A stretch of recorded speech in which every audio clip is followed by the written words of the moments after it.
So this first part of the Lode is, we only tend to use this twice a day at this time of year because of the returning reed warblers. We really don't want to disturb them any more than we have to. And they are definitely arriving now, making lots of noise. I'll point one out to you if we hear it. But this is a tiny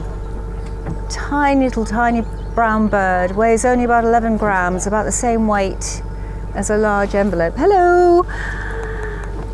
And they migrate from Western Africa, a journey of about 4,600 kilometers. They navigate by night to get here, and they'll be here for about 3 months, and they'll claim about a 2-meter stretch of reed, which they will make sure is theirs.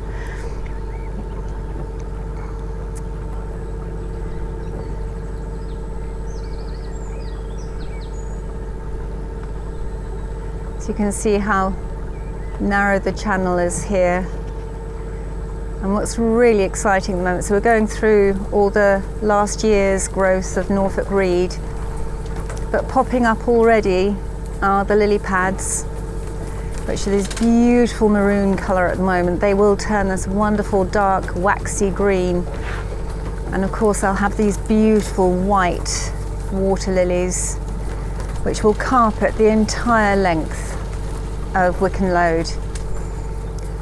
And we're very pleased to have them because they show us that we've got beautiful clean water here, because they will only grow in clean water.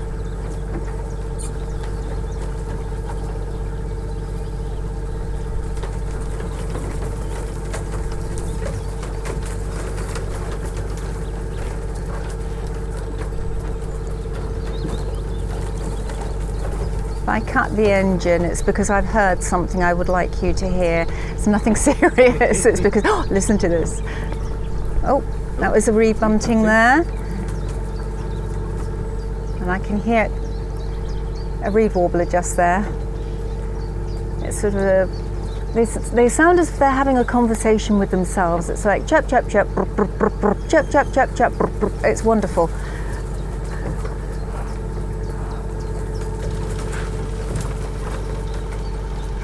Oh, a couple in there. So on the right hand side you can see the metal wind pump. That pumps water from this Lode and Monk's Lode onto Sedge Fen to keep Sedge Fen hydrated during the winter months. And we're very lucky because, as I say, the water in these Lodes is extremely clean, but it's also very high in calcium as well, which is ideal for Sedge Fen.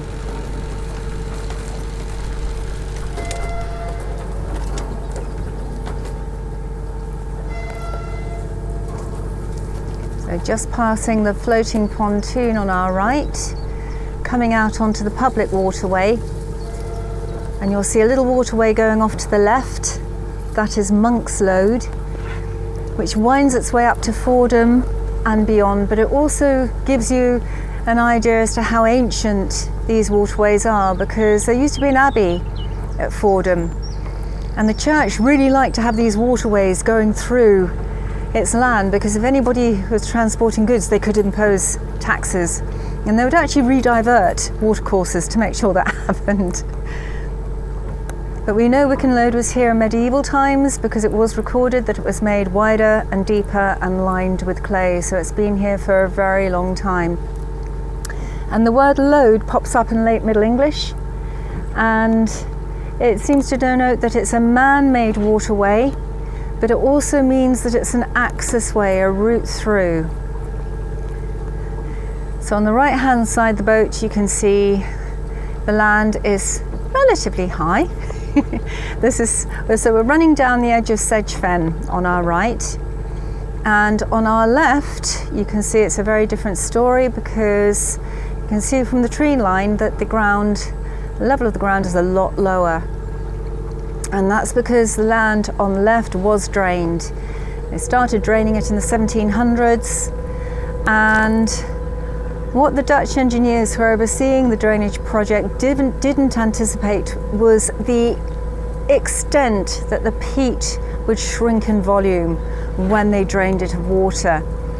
And that gave them a large problem, because they had hoped to complete this drainage project using gravity. But they suddenly had the problem where the land they were draining was lower than the channels that they were draining it into. So hence the need for wind power. And at one stage there would probably have been up to 16 wind pumps out here, all working continuously to drain the land. One of which is the wind pump that you now see on Sedge Fen. That was Norman's mill, one of the last remaining mills which was the most intact.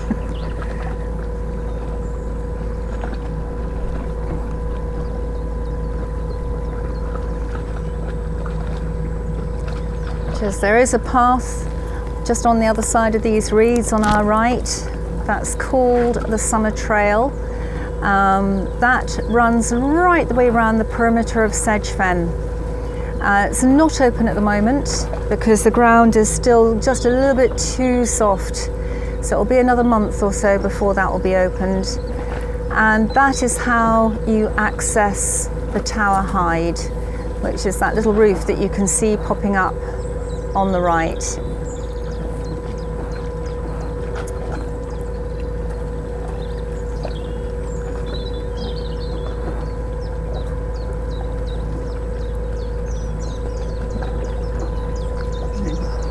Chaff's talking. It's lovely when you hear one side and one the other side. It's of the boat, of the Lode. It's wonderful.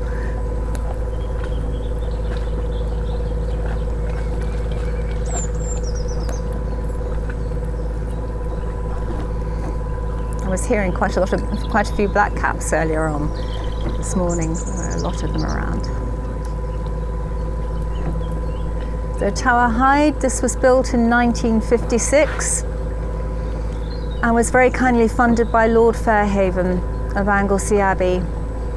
And the same year he also funded the relocation of the wind pump that you see on Sedge Fen, which had been down on Adventurous Fen, and he paid for that to be relocated and reconditioned so that it now pumps water onto the land rather than off the land, which I think is actually really fitting.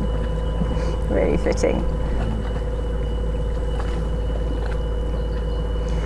So the old Tower Hide gives beautiful views over Sedge Fen to our right and over the mere to our left. And as you can see, she's been in the wars a little bit, the old Tower Hide. She's got lots of holes, courtesy of our woodpeckers. And I was reliably told by one of our rangers that a woodpecker's most favourite thing in the world is a hollow tree where they can make lots of noise. Well, that's like all their Christmases come at once. So they can make lots of noise with the Tower Hide.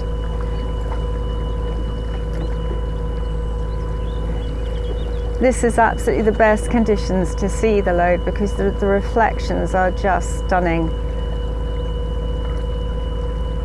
See the new growth on the reef. You can now, can't you? Yes, and the rush is coming up as well. Everything's really accelerating now. It's lovely seeing everything turn green. So the first reed warblers who arrive, they'll be looking to make their nests, and they usually use the last year's growth of the Norfolk reed because the new growth hasn't really come up yet. And it'll be the female that makes the nest, and she uses the dead flower heads of the Norfolk reed, which she weaves with spider silk to make the nest. So on the right here we've got Drainer's Ditch. It's been here for many, many years, and it would have been a lot wider because they would have brought the big barges up the Lode and along Drainer's Ditch to collect the sedge and the reed that were being harvested there. And Drainer's Ditch also separates Sedge Fen, which we've now left behind, from this area of land on the right that we can see now. And as you can see, the land is still nice and high. It's not been drained. And it's named after a Mr. George Verrill, who was a Victorian entomologist. And he owned all this land out here on the right. He was a guide here in the early 1900s. And when he died in 1911, he very kindly bequeathed all this land, over 230 acres, to the National Trust, which doubled the size of the reserve at that time. And whereas I said I like to thank the Fen tigers for the fact that we still have this environment, I also like to thank those early Victorian botanists and entomologists who are coming here to collect their specimens, because they recognise what a special site this is. And George Verrill probably would have been involved with the National Trust decision just to buy 2 acres of Sedge Fen way back in 1899 for the vast sum of £10. But the ironic thing is we're not actually totally sure which 2 acres they were of Sedge Fen. They're out there somewhere on Sedge Fen. So on Verrill's Fen you can see the wooden posts, they're the mowing markers, because we still have to manage Sedge Fen and Verrill's Fen. So we harvest the sedge and the reed on a 3-yearly rotation. Our harvesters mulch that down and it goes into heaps on the edge of the fen. And these heaps are called Duffy heaps after the scientist who has researched all about them. The mulch is not put back onto where we cut the sedge and the reed because that would change the biodiversity, because historically all the cuttings were removed.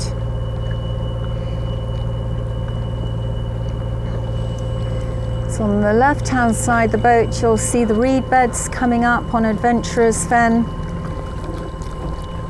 Vitally important for our wildlife and our visiting wildlife. So these reed beds, this is where the bitterns like to be, and this is where we've got nesting marsh harriers as well.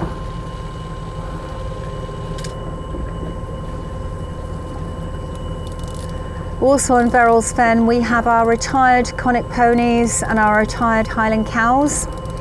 Breeding herd are all over on the left, and some of our retired herd are over here on the right, along with some of the younger animals that haven't made friends with the breeding herd. So we've got a Speedwell. Is that? Oh, we've got ponies. Ooh. Ponies on the right.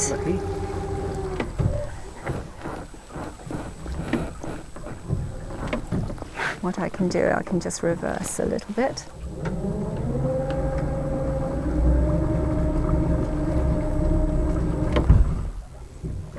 Hello, beauties. Oh, there's Tim. Hello, Tim. Oh, look at you. Oh, look at them. I've never... Oh. Hello, beauties. Hello. It was Tim's 32nd birthday. Was it last Sunday? Sunday just gone. Sunday just gone. He was 32. Oh, look at them. Hello, wonderful. Beauties. 1, 2, 3, 4, 5, 6, 7, 8, I think. Wow. Oh, that's fantastic.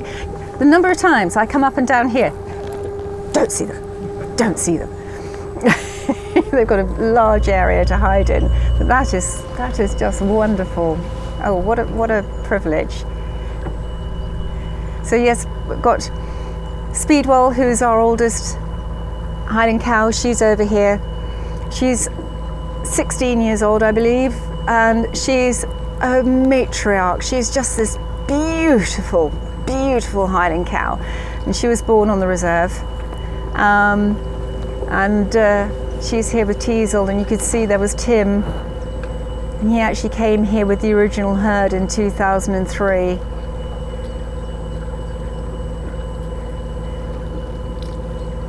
The reed buntings are dancing for us. I think we're being serenaded.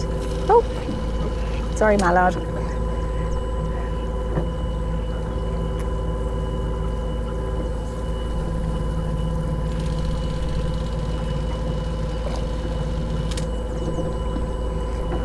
So this could be. Oh, there's Speedwell right over there. In fact, she'll probably still be there when we come back. So, oh yes, and then she's with Teasel. Oh, sweet. Oh, I do love Speedwell. So this is potential kingfisher territory. We did have a very active pair right just on this bit here, but I've not seen them for the last few days, so they might be busy. But we have actually entered one of my favourite sections of the Lode. I love this section of the Lode because you may have noticed that the vegetation on the right-hand side of the boat has suddenly become really wild, and that's because we don't manage this. Oh, was that a grass snake? Oh, look at the neck. It's Oh my gosh! Or a water vole. No, it's a water vole. It's a water vole. Water vole. Yeah. Oh wow! Oh. Oh wow! And that's because we don't manage this section. There are pits in here, so this is just left to grow. So we've got alder and buckthorn and hawthorn growing here, willow, bramble, roses. And you can see how tall the reed grows when it's not cut. And it's actually classified as our tallest native growing grass. Oh, hobby, there we go, I've seen the first hobby. But what it also gives you is a really good sense as to what this waterway would have been like in medieval times, because you would have had this really thick undergrowth and then vast reed beds, and any settlements would have been on high areas of chalk. And people forget that Ely was an island until the 1600s. And it just gives people a sense that this environment has changed beyond recognition, because these waterways would have opened up onto vast low-lying meres. And those cultures and traditions are no longer. So I think this is especially when the reed grows up here on the left, you can't see the path and you're completely enclosed.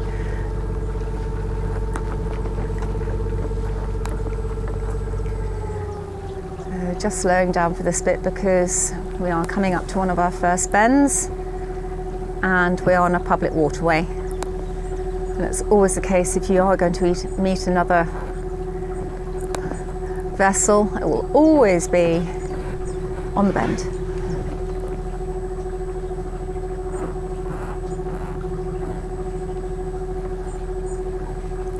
So that's interesting, because usually when the hobbies are here, this is where we see them, as where these big trees are down here.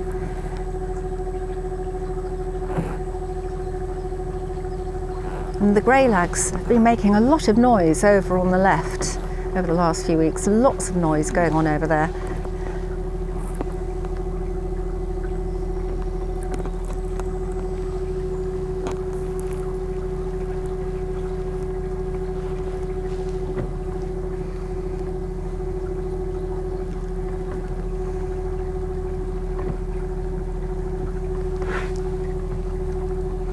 So this little hawthorn that's on the right here, leaning out over the water, we have two big clumps of hemp agrominy that grow either side of it, which are just poking through now, but very important because they have a beautiful pink flower which the butterflies absolutely adore, and it's very sheltered. Just here you can see some comfrey coming through there, and the whole plant will be just covered in butterflies. So in the distance you may have spotted the bridge. So what we're going to do is we're going to go under the bridge and out onto Reach Lode, which runs at a right angle to Wicken Lode. It's a bit like a minor road meeting a major road. The bridge is at the head of the junction. This bridge that you're seeing today is a replica of the one that was here in Victorian times. This one was built in 1995. But it gives you already a sense as to how important Reach Lode must have been as a trading route, because they went to the expense of building a bridge for the horses that were pulling the barges. Because more often than not, they would actually swim the horses across these smaller loads. The reason it's so high is because of the lighters, the barges they were using on these loads. These barges were 48 feet in length with a beam of 10 feet, and they would have been absolutely stacked high with sedge and reed and peat. It would have looked like floating haystacks. And the bridge had to be that high for the barge to pass underneath. And more often than not, they would actually tie 4 of these barges together, bow to stern, for these horses to pull. If you've ever heard the nursery rhyme, Ride a Cock Horse to Banbury Cross, these were cock horses, they were big horses. And hence, this wooden bridge is also called the Cock-Up Bridge, but after the horses, not because it stands up like a lot of them. So the reflection will be lovely today.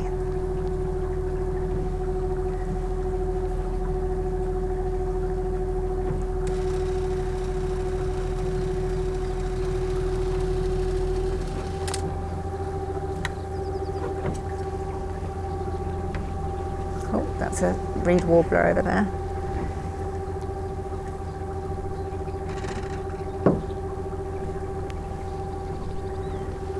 Just slow down a little bit because you might get a really nice reflection of the bridge today.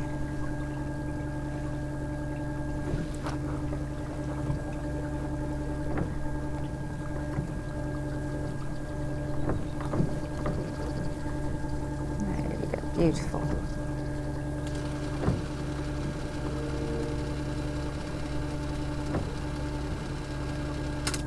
Stunning.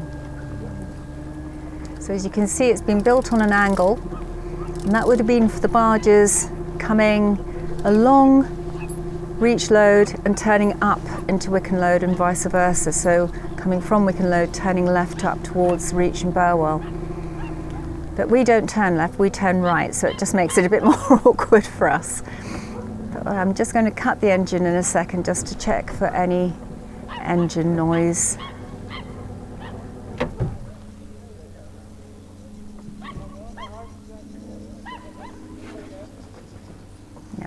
Fine.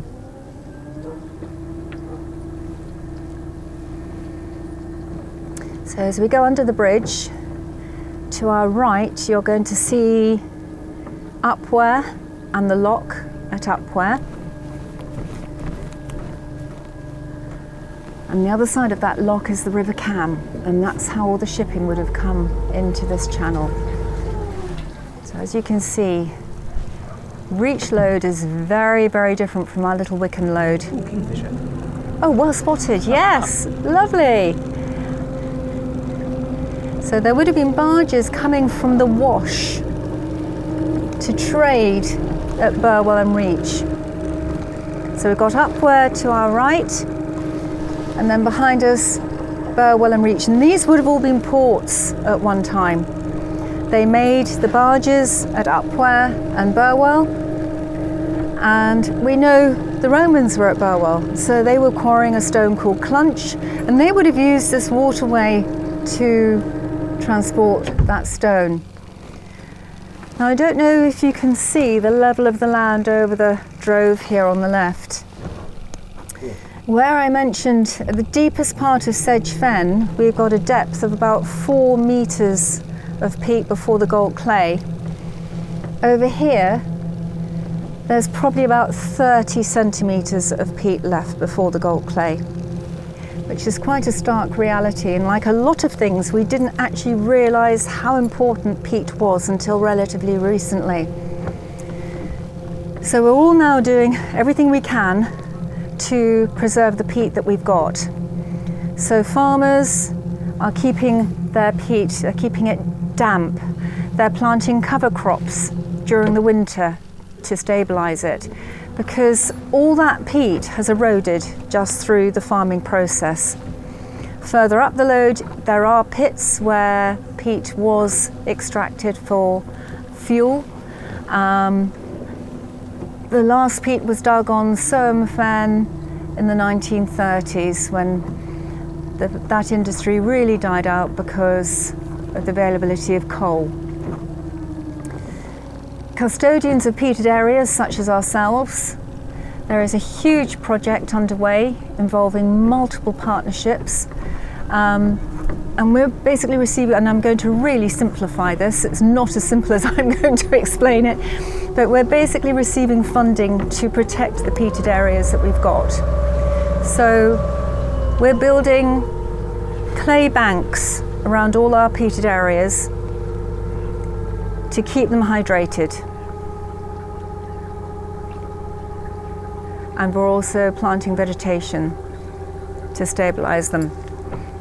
That has put it incredibly simply. It is far more detailed than that, but there is a huge amount of information on our website, which our project manager Alice has gone into a lot of detail to explain, and I really haven't done that justice, so please do look at the website.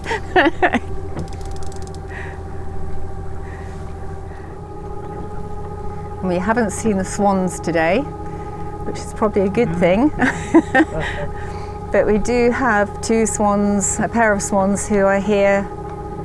Well, this will be the third season I've been here, and they've been here each season so far. Last year they reared two magnificent cygnets. They were just magnificent cygnets because they are such good parents, this pair of swans. But the year before they had cygnets, and we were keeping an eye on them. And we got a little bit concerned because they weren't really developing as cygnets should, and it all then became apparent why that was. They weren't cygnets at all, they were goslings. And this pair of swans successfully reared two grey lag geese. Now this area between the two grey posts here, you'll notice that the path is lower than the path either side. And that's because this has been built as a flood defence to act as a weir. So should this Lode flood, the water will go across this lower section and onto Adventurers Fen. Didn't happen this winter, but the winter before last, we got very close to that. The level of the water in these Lodes really doesn't change very much at all. And that's because of the sluice at the locket up where. But let's say the winter before last, they had to open that sluice for flood dispersal.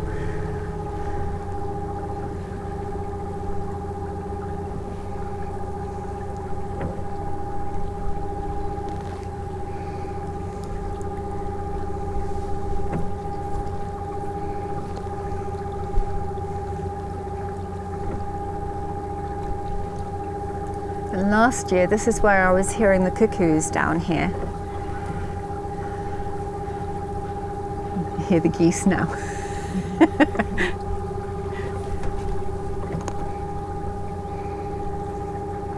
And I think, did we have 5 cuckoos, male cuckoos on site last year? I think it was 5. About 5 yes. males.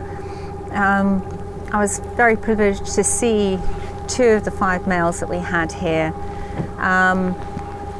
I didn't ever get to see a female cuckoo. The female cuckoo's very difficult to see because A, they don't cuckoo, they just make a sort of burbling sound. And all the female cuckoo will do for her entire stay here will be to sit in the reeds and study the reed warblers. And so here the cuckoos use the reed warblers as their hosts. And as soon as they've laid their eggs, the female cuckoo is down to the nest.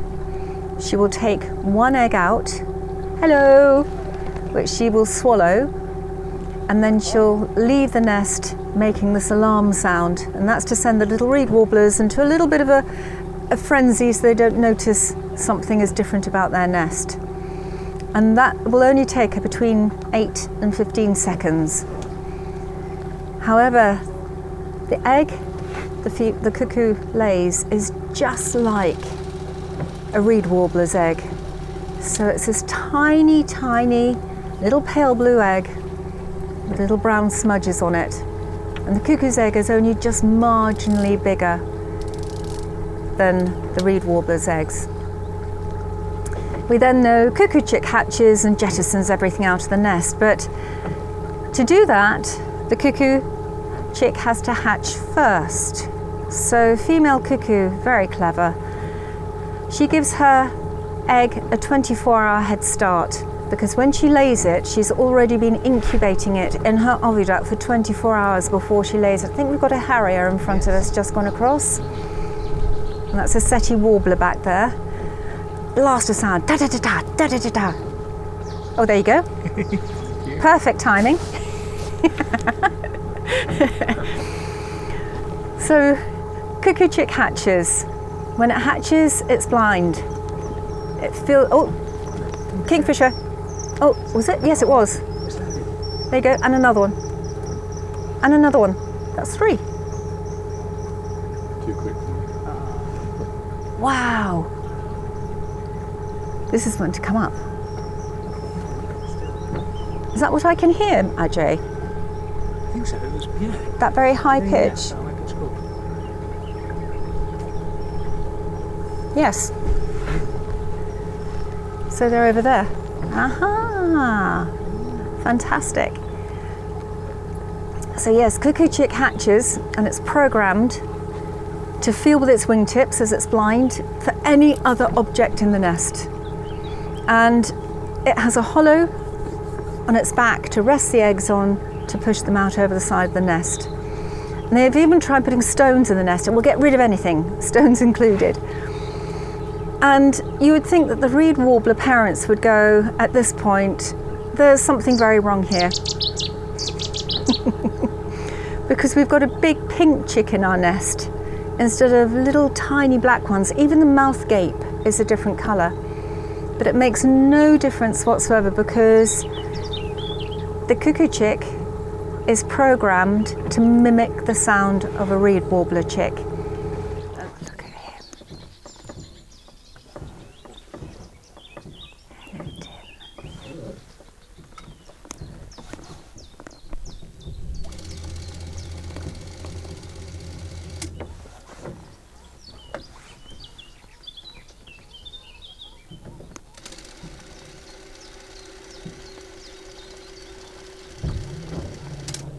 That's really nice. That's beautiful. You just knew, didn't you, Tim? You knew. Aren't they pretty? Hello, beauties.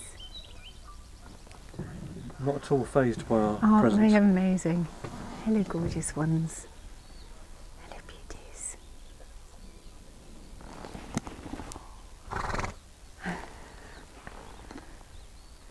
I love the dark line down their backs. Yes.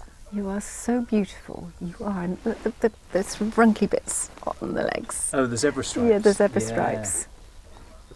They are such a beautiful, beautiful animal, aren't they? Thank you very much.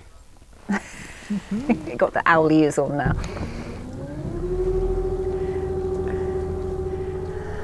And then we're coming up to the bottom corner of Sedge Fen. This is called Godwin's Triangle, and it's part of an ongoing experiment was started in 1920 by Professor Sir Harry Godwin, who is a botanist, and he had some quite forward-thinking ideas for his time. But what he wanted to explore was, if you harvested the sedge and the reed at different intervals, what other plants would either be encouraged or discouraged to grow, and how that would affect the ecosystem. So this has been growing here since 1920, so about 100 years worth of growth here. And then there are 5 plots on Sedge Fen called Godwin's plots, and one is harvested every year, one every 2 years, another one every 3 years, and so on. And we still do that, and been doing that, as I say, since the 1920s. And this is why they call Wicken the birthplace of ecology, because groups can still come and get data from these plots. These things that were set up hundreds of years ago are still providing us with information. We had a team of archaeologists here from Cambridge University last summer, and they were taking core samples of the peat, and they were able to tell us that 4,000 years ago this would have been a really forested area with lots of vegetation, and of course at that time the sea levels were rising because of the melting ice. This area flooded, basically all that vegetation fell and partly decomposed, which is what peat is, because the water, lack of oxygen, and that's what started the development of the peat. And whereas we saw on over Reach Lode at the farmland, it's estimated that over active Fenland farmland we lose between 10 and 14 millimetres of peat a year just through it being farmed.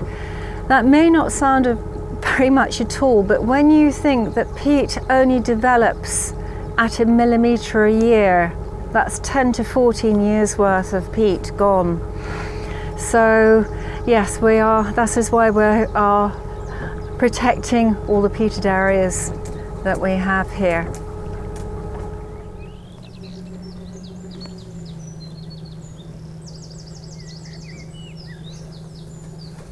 Oh, there are the swallows.